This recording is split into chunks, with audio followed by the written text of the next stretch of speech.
Let's welcome on board Sameer Dalal and ask him what is it that we should be doing in this market. Sameer, hi, morning. Great to have you on the show. Sameer, what's happening in markets like South Korea? The big question for the Indian investors is for India, which has been considered the anti-AI trade, would that mean finally flows coming into our markets at any point? So, good morning, Aisha, and thank you for inviting me on the show. And to answer that question, look, it's just the beginning of maybe a bit of a correction in the AI trade because the AI investments and all of that is happening globally is not going to reverse itself immediately. They have known for a while that path to profitability there is going to be a while away.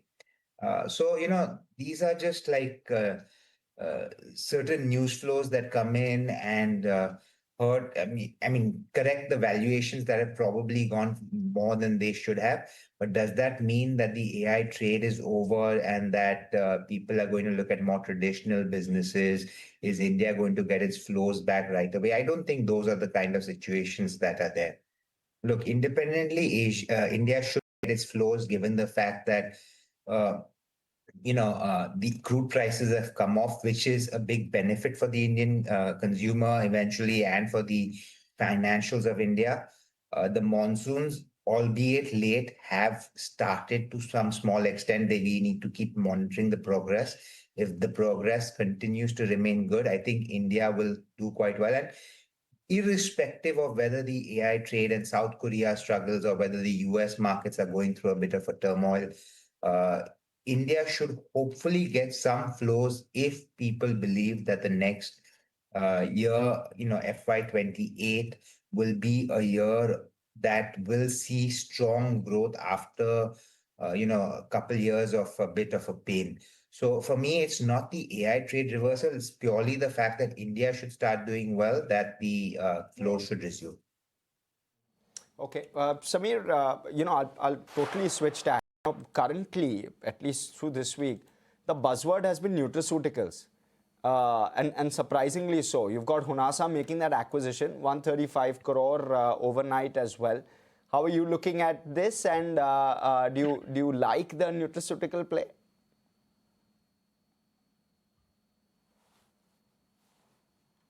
Sorry, that was for me? Yes, please, Sameer. Sorry, what was the question? I'm sorry, I couldn't hear you. The buzzword, the buzzword in the market is nutraceuticals. Honasa also buying in into the nutraceutical space. How are you looking at it? Don't have a view on that particular space, but if you ask me, the pharma space, we remain very constructive and bullish. Um, we think the opportunity that still exists for Indian pharma to capture market share in the US is still very strong. On the nutraceutical space, I mean, I'm not sure what you're talking about, the Honasa deal. I guess I'll have to look into that one a little bit. I don't know what that deal is.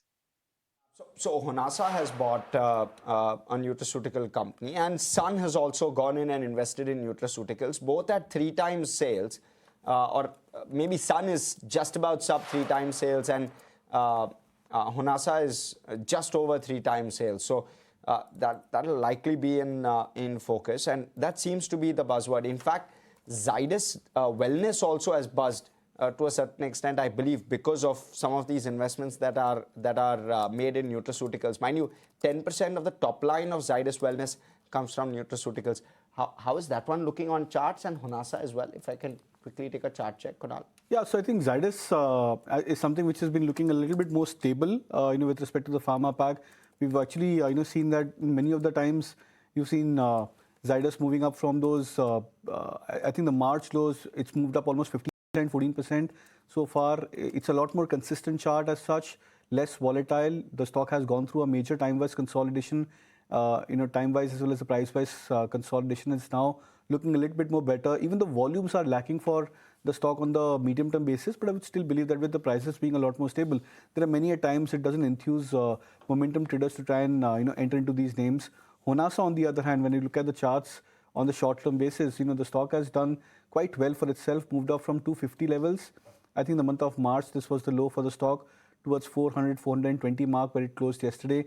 The volume spike which had happened for Honasa, I think a few weeks back, was one of the highest volumes the stock had clocked on weekly basis over the last 1.5 to 2 years. So that tells you that there's been a sudden interest which has perked up into the stock price, and this could probably propel the stock further. I was looking for the chart check of Zydus Wellness, Kunal. Okay. That stock is up 25% over the year-to-date period, roughly, and 10% in the last month or so. Could you give us a perspective on that one? Yeah, even for Zydus Wellness, it's actually very similar because see, the April highs for the stock was around 540. In the month of May, the stock moved in a band of 540 to 485 approximately. And I think till yesterday, the stock made a high again of 540, closed at 526 approximately. So in the last 2-3 months also, the stock has been a very similar kind of a sideways ranged. Okay, in fact.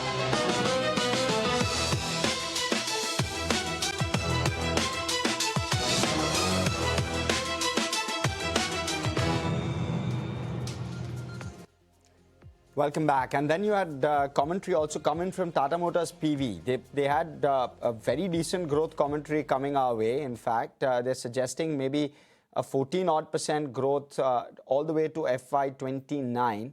And thereafter, and this is growth CAGR, by the way.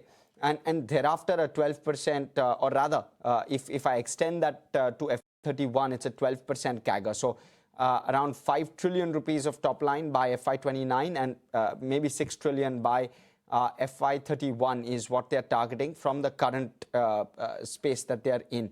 And on top of it, they're also expecting margins to get better. In the range of 7 to 10% is what they're expecting the EBITDA margin to come in at, which both of which not so sure whether it's as easy to achieve. But let me take Sameer's view on that one. Sameer, do you have a view with regard to Tata Motors PV and whether they can achieve the kind of guidance that they are putting out? Yeah, so I believe it would be possible for them to achieve that guidance. And, you rightfully said that it's maybe not as easy to get the margins, but you got to realize that this is an operating leverage business as well, right? So last year, what happened for Tata Motors is with their Jaguar Land Rover cybersecurity issue, the volumes took a massive dip. They actually had a degrowth in volume. And you had the war, which affected sales in the Mideast region as well, right? So with two things hitting together, they kind of took a bit of a hit. Now, their current year, they're saying for GLR, they're going to be able to break even on the cash flows. They will be EBITDA positive.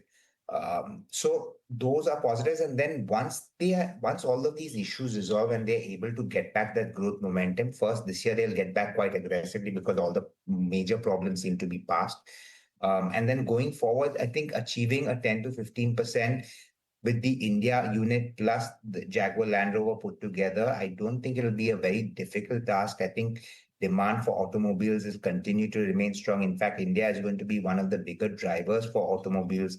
The electric vehicle in India will get a push. And, Tata has the largest range, if you look at it at this point of time, with continuously improving the range. So can these numbers for Tata Motors be achieved? Yes, they can. Will it be an easy task? I'm sure competition will be around, but at the end of the day, when it comes to Tata's servicing centers and all of those, they're far higher, far better than some of the international chains like a Honda or Toyota, where sometimes, I can give you personal experience. They didn't have spare parts for a particular car that I have, and they had to import it from overseas. So, that's where Tata in India and the operations can continue to do better. The stock took a massive knock when they had the JLR meet. I think people wanted more because they thought, the bounce back would be a lot faster.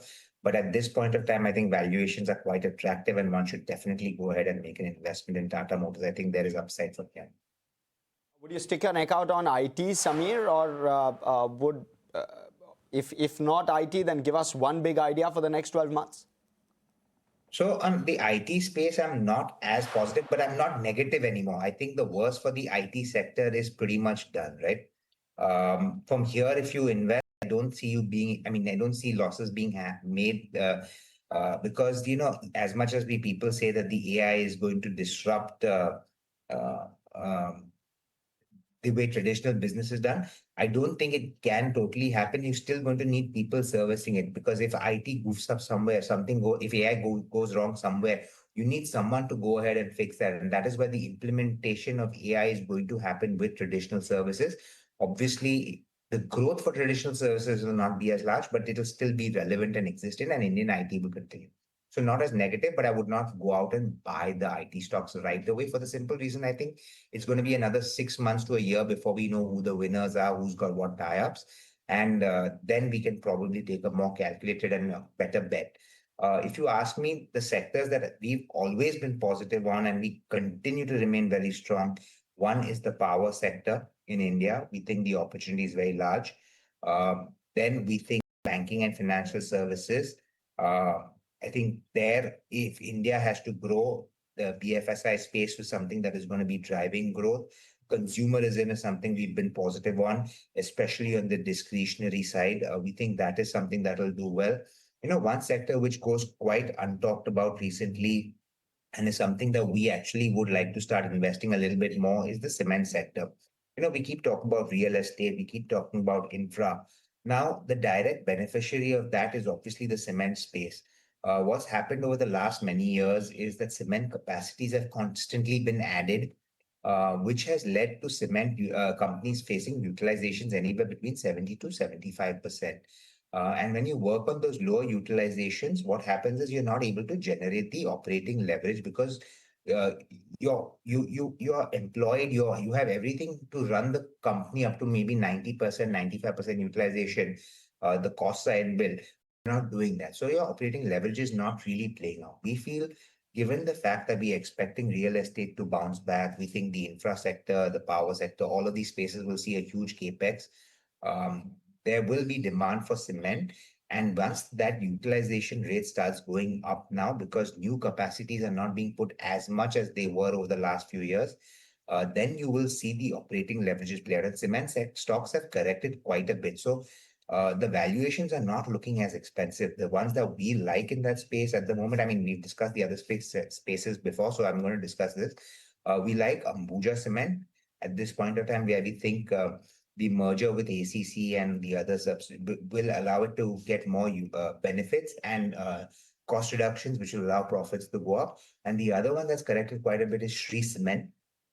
We think there also, given the capacity, the addition that is happening, the utilization that will happen, the stock has corrected from 31,000 down all the way to, I think, 525,000. That is something that throws up an opportunity. Ultratech also has corrected, but still a little bit on the expensive side. So I'll wait for a slightly correction, a little more of a correction in Ultratech, maybe 5-7% before we start thinking that is looking good from a buying perspective as well. Okay, let's move on. And Sameer, great to have you on the show today. Thank you so much for your time. Thank you. Okay.